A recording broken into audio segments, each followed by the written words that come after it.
রাধে রাধে বন্ধুরা, তোমরা কেমন আছো? আশা করি তোমরা সবাই ভালো আছো। আজকে ঘুম থেকে উঠেছি আমি কটায় জানো? ভোর 5টার সময় ঘুম ভেঙে গেছে। আর ঘুম ভাঙার কারণ হলো আজকে ভোরবেলায় এত বৃষ্টি হয়েছে, এত ঝড় উঠেছিল আর এত বাজ পড়ছিল, সেই বাজের আওয়াজ আমার ঘুম ভেঙে গেছে। আর বাজের আওয়াজ আমি ভীষণ ভয় পাই।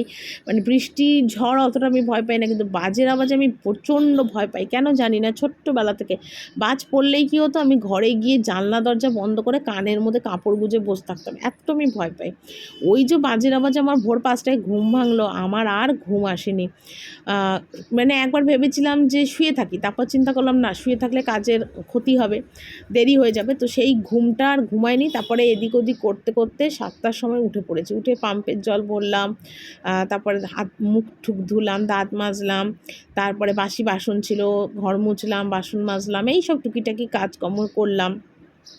তারপর দোতলা তিনতলা টয়লেট পরিষ্কার করলাম, অনেক দিন করি না, তো মাসে মোটামুটি 2বার আমি করি।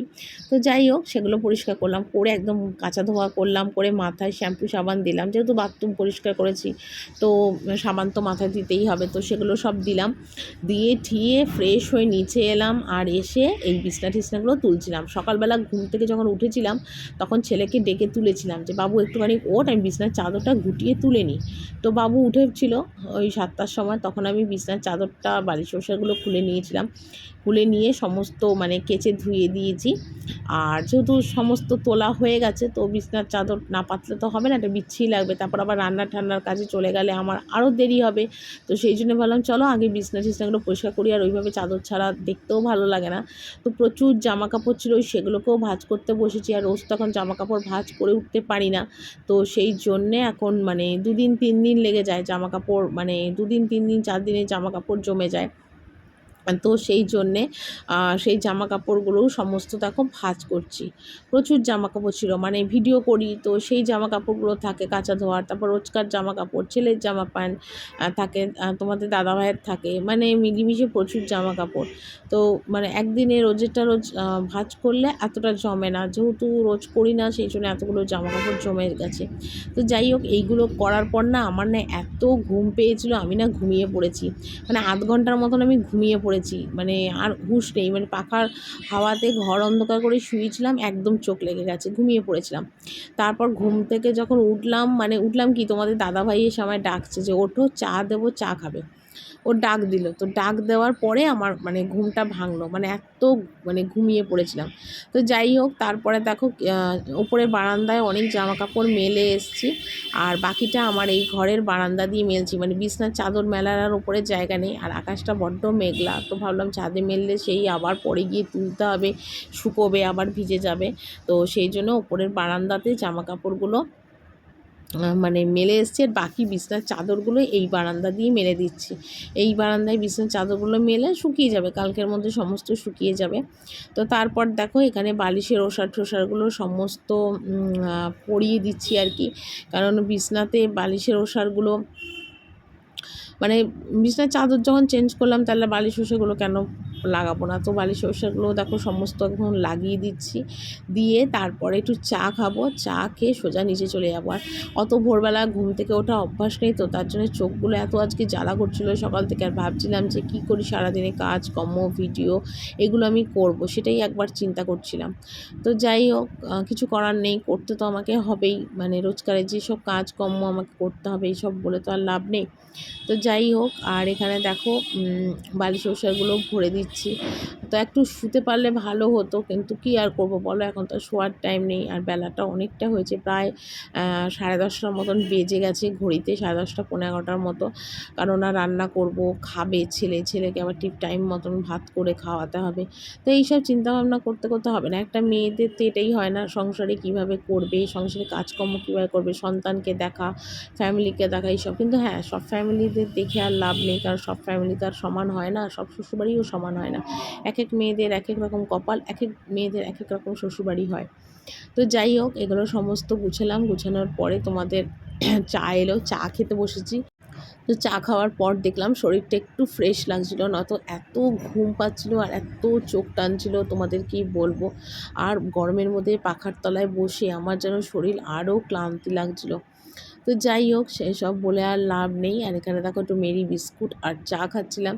তো চা খেয়ে নিচে এলাম, আর এসে সকালবেলার যে বাসন কোসনগুলো ছিল সেই বাসন কোসনগুলোই দেখো এখন গুছোচ্ছি। কারণ এখনও পর্যন্ত বাজার তোমাদের দাদাভাই আনেনি। তো আমি ভাবলাম চলো বাসনগুলো গুছিয়ে নিয়ে একটা কাজটা এগিয়ে থাকবে। কারণ একবার বাজার এসে গেলে, রান্নার মধ্যে ঢুকে গেলে না, তখন আর এইসব কাজগুলো আর করা হয় না, তখন ওগুলো সেই রান্নার শেষে গিয়ে করতে হয়। তো সেই জন্য ভাবলাম চলো আগে বাসন টাসনগুলো গুছিয়ে নিই, গুছিয়ে নিয়ে তারপরে মানে আর কি বাকি কাজগুলো করব আর কি। তো সেইভাবেই কাজগুলো করছি আর কি। যাই হোক, তো তারপরে রান্নাবান্নাগুলো কমপ্লিট করে নিয়ে, মানে রান্নাবান্না কমপ্লিট করলে হবে না, আজকে একটুখানি মাছ করব। মাছ আনবে বলেই দিয়েছি যে মাছ নিয়ে আসবে, মাছ রান্না করব। তো যাই হোক, তো তারপরে তোমাদের দাদাভাই মাছ নিয়ে এলো, আর আমি ওদিকে ভাত ডাল সব নামালাম। নামিয়ে আর এখানে দেখো সর্ষে পোস্ত বাটা দিয়ে কাতলা মাছ করছে। আমাদের বাড়িতে না এখন সর্ষে পোস্ত বাটা দিয়ে কাতলা মাছটা ভীষণ হচ্ছে। আর মাছের ঝোল একঘেয়ে খেতে খেতে আর ভাল লাগছে না, মুখে একদম অরুচি এসে গেছে। তাই সর্ষে পোস্ত বাটা দিয়েই মাছটা করছিলাম, আর খেতে খুব ভালো হয়েছিলো। ঝাল অতটা দিইনি, আর আমাদের বাড়িতে ঝালটা কেউ খায় না। দেখো মাছের মানে একদম তেল বেরিয়ে গেছে, মানে মশলাটা পুরো কষানো হয়ে গেছে। তো এর মধ্যে দেখো একটুখানি বাটি ধুয়ে জল দিচ্ছি, যাতে মশলাটা আরও ভালো করে কষানো হয়ে যায় আর কি। কষিয়ে তারপরে একটুর মধ্যে জল দেবো। অনেকে আছে শুকনো শুকনোই এই মাছ খায়, আমার মাই তো এরকম মাছ শুকনো শুকনো রান্না করে, খুব একটা ঝোল দেয় না। কিন্তু আমাদের বাড়িতে আবার একটুখানি ভেজা ভেজা শুকনো শুকনো থাকবে সেই জন্যে। তো তারপরে তোমাদের দাদাভাই নিয়ে এসেছিলো মাছের তেল, তো বললো যে মাছের তেলটা আমাকে একটু ভেজে দাও, আমি মাছের তেল ভাজা দিয়ে ভাত খেয়ে দোকানে যাব। তো সেই জন্যই মাছের তেলটা দেখো আগে ভেজে দিচ্ছি। আর তোমাদের দাদাভাইয়ের এই মাছের তেলটা নুন হলুদ কাঁচা লঙ্কা দিয়ে ভেজে দিলে আর কিচ্ছু লাগে না, এই দিয়েই ওর খাওয়া হয়ে যায় একদম। তো যাই হোক, এখানে একটু নুন টুন হলুদ দিয়ে ভেজে দিচ্ছি। আর সত্যি কথা গরম গরম ভাতেও কিন্তু খেতে ভালো লাগে। তবে কিন্তু এই তেল কিন্তু আমি একবার খেয়েছিলাম, আমার এত গ্যাস হয়ে গেছিলো কি বলবো, আমি মানে সহ্য করতে পারি না আর কি। মানে এই ধরনের তেল না আমি খেতে পারি না, আমার ভীষণ গ্যাস হয়ে যায়। আর এমনিতেও তো আমার গ্যাসের প্রবলেম আছে, সেই জন্য আরোই আমার গ্যাস হয়ে যায়। চলো তোমাদের রান্নাটা দেখিয়ে দিয়ে, এখানে দেখো প্লেন সাদা ভাত করেছি যেমন রোজ করি। আচ্ছা, এখানে পেঁপে আলুর রসা, আর কালকে একটু রাতে তরকা করেছিলাম, সেই তরকাটা রয়েছে রাত্রে। আচ্ছা, এখানে দেখো সর্ষে পোস্ত বাটা দিয়ে কাতলা মাছ করেছি ঝাল ঝাল করে। আর এখানে করেছি দেখো মুসুরির ডাল কালো জিরে ফোড়ন দিয়ে, যেটা আমাদের রোজ হয়। আর এখানে আছে টমেটোর চাটনি, পাতলা করে টমেটোর চাটনি। ঠিক আছে, এই হলো আজকে আমার দুপুরবেলার রান্না। এবার আমি গ্যাস ট্যাসগুলো সমস্ত মুছবো, রান্নাঘরটা পরিষ্কার করে ওপরে চলে যাবো।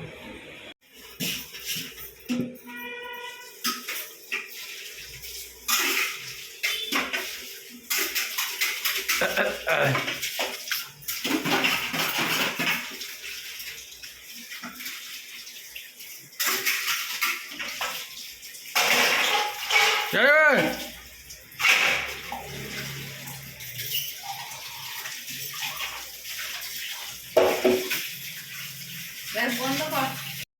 তারপর দেখো এখানে গ্যাস মুছে দিচ্ছিলাম, আর বাবুর খাওয়া দাওয়া কমপ্লিট। তো বাবুকেই বললাম বাবু একটুখানি ভিডিওটা করে দে। তো বাবু ভিডিও করে দিচ্ছে। আর রান্না বান্না করার শেষে প্রতিদিনই আমি গ্যাস মুছি, এটা আমার প্রধান কাজ। কারণ আমি রান্নাঘরটা এরকম অগোছালো দেখতে একদম পছন্দ করি না, একটু সুন্দরভাবে গুছানো থাকবে, পরিষ্কার থাকবে, এটাই আমার ভালো লাগে। তো যাই হোক, মোটামুটি আমার কাজ একদম কমপ্লিট। রান্নাঘরটা মোছা হয়ে গেলে একটুখানি গুছিয়ে রেখে তারপর আমি উপরে চলে যাবো। আর ঘেমে আর জলে বাসন কোসন মেজে পুরো নাইটি গেছে ভিজে, তারপর আবার সেটাও চেঞ্জ করব, মানে যেটা আর কি পরপর কাজ থাকে আর কি, সেগুলোই করব। রান্না করে এলাম, আর এসে নাইটিটা চেঞ্জ করলাম, পুরো ঘামে আর বাসন টাসন মেজে পুরো মানে ভিজে গেছে। এই এলাম, আর এই দেখো কালকে রাত্রিবেলা স্টিকের এই কালারটা কিনে নিয়ে এসেছিলাম, ডার্ক ব্রাউন। এই কালারটা এবার আমি করবো, কারণ আমার চুলের অবস্থা ভীষণ খারাপ। এই দেখো কী অবস্থা, আমার পুরো পেকে গেছে। আরও করা উচিত ছিল 2 মাস আগে, কিন্তু করে আর উঠতে পারিনি, হাতে একটু টাকা পয়সার শর্ট ছিল। তো যাই হোক, এই জন্য নিয়ে এসেছি। কালারটা দেখি, এই ফার্স্ট টাইম এই কালারটা করছি, দেখি কালারটা কেমন আসে, চুলের কালারটা। তো যাই হোক, চলো আগে চুলের কালার করি। এই যে চুলের কালার করার জন্য বাটি ফাটি সব নিয়ে একদম রেডি, এই যে চিরুনি আয়না সব নিয়েছি, আর এই যে বসেছি সামনে। চলো চুলের কালারটা আগে করে নিই। তো এখন আমি বেরোচ্ছি, যাচ্ছি একটু পার্লারে চুলটা তুলতে, কারণ চুলটা ভীষণ বেশি হয়ে গেছে। আর চুলের কালারটা দেখো ব্রাউন করতে গেলাম, হয়ে গেছে আমার চুলটা খুব কালো। আর কালো চুল না আমাকে একদম মানায় না, কিন্তু কী করবো বলো তো, একদম জঘন্য হয়ে গেছে আমার চুলটা। কী বলবো, চাইলাম একরকম, হয়ে গেল আর একরকম। কি আর বলবো, কিছু বলার নেই। তো চলো আমি আগে চুলটা কেটে চুল বলছি ভুলটা তুলে আসি, পার্লারে যাচ্ছি। তো তারপর দেখো এখানে মানে ফ্রিজটা মুছছিলাম, প্রচণ্ড নোংরা হয়েছিল ফ্রিজটা, তো সেই জন্য ফ্রিজটা এখানে মুছছিলাম। মোছার পরে মানে মুছছিলাম, বাবুও ছিল রান্নাঘরে, তাই বাবুকেই বললাম বাবু একটু ফ্রিজটা মুছে দে, তো মানে ভিডিওটা করে দে, সেই জন্য বাবু ভিডিও করে দিল। আর অনেক মুদিখানার জিনিসপত্র তোমাদের দাদাভাই নিয়ে এসছে, আর যেগুলো আমি এখন তোমাদের দেখিয়ে দেবো কী কী মুদিখানা থেকে এনেছি, কারণ রাত্রিবেলা আজকে বিশেষ রান্না ঝামেলা নেই, তো সেই কারণের জন্যে আর অসুবিধা হবে না, এই কাজগুলো সেরে নিচ্ছি। তো দেখো মুদিখানা থেকে কী কী নিয়ে এসছে, এখানে এনেছে টাইগার সর্ষের তেল এনেছে, কফি এনেছে, কারণ তোমাদের দাদাভাই আবার কফি ছাড়া চা খেতে পারে না, পাঁপড় এনেছে, হরলিক্সের প্যাকেট এনেছে, চাল এনেছে, তারপরে এখানে দেখো চিনি, ময়দা, অনেক কিছুই টুকিটাকি জিনিসপত্র যেগুলো রোজকার লাগে, মুগের ডাল, পোস্ত, মানে এগুলো সব নিয়ে এসছে। তো ভাবলাম চলো তোমাদের একবার দেখিয়ে দিয়ে, চলো আজকে ভিডিওটা এখানেই শেষ করি, কালকে সুন্দর ব্লগ নিয়ে চলে আসবে। টাটা, সবাই ভালো থেকো, গুড নাইট।